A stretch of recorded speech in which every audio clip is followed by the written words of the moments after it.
લક્ષ્ય ન્યૂઝ, એક નજર, એક લક્ષ્ય. સુરત શહેરના ઝોન 3ના મહિધરપુરા અને લાલગેટ પોલીસ સ્ટેશન વિસ્તારની બહેનોની હસ્તકલાને બિરદાવવા તથા કોમી એકતાનો રંગ પાકો કરવાની મહેંદી સ્પર્ધાનું આયોજન.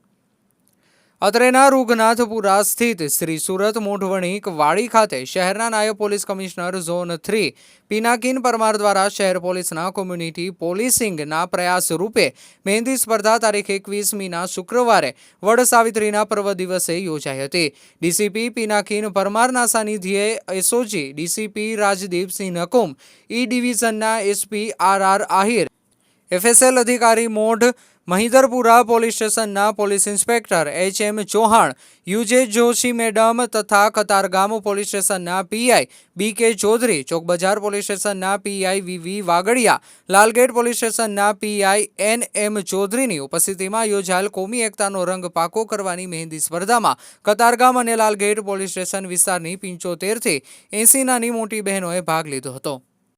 બહેનોની હસ્તકલાને બિરદાવવા નો ડ્રગ્સની ટીમના અધ્યક્ષ શૌકત મિર્ઝા અને ગુડવિલ ફાઉન્ડેશન એન્ડ ચેરિટેબલ ટ્રસ્ટના અગ્રણી એડવોકેટ શાહીન મલેક તથા પ્રશાંત બરફીવાલા જાગૃત આચાર્ય તેઓની ટીમ સાથે હાજર રહ્યા હતા. મહેંદીના રંગમાં ખુશીઓની મહેક વાંચનાર મોહિની રાણા, જિજ્ઞા વી બરફીવાળા, રાધિકા પટેલ, નફીસા બાનુ મલેક, આસિફા બીબી મિર્ઝા, આતિકા અલ્તાફ શેખ વગેરે નિર્ણય માટે સહાયભૂત બન્યા હતા.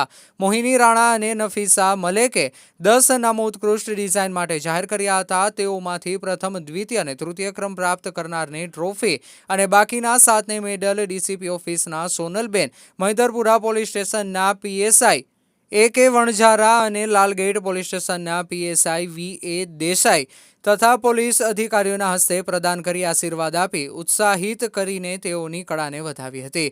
આ અવસરે no drugs Surat city Gujarat police ઓબે ટ્રાફિકના લોગોની મહેંદીનું આકર્ષણ અનોખું હતું. કાર્યક્રમના અંતે કતારગામ પોલીસ સ્ટેશનના પોલીસ ઇન્સ્પેક્ટર બી.કે. ચૌધરીએ આભાર વિધિ આટોપી હતી. જ્યારે સમગ્ર કાર્યક્રમનું સંચાલન પોલીસ સમન્વયના મીડિયા કન્વીનર અને ઓલ ઇન્ડિયા જર્નાલિસ્ટ એસોસિએશનના પ્રવક્તા કમલેશ પારેખે કર્યું હતું. કોમી એકતાનો રંગ પાકો કરવાની આ મહેંદી સ્પર્ધાનું સમગ્ર આયોજન બહેનોમાં આવકારદાયક નજરે ચડી રહ્યું હતું.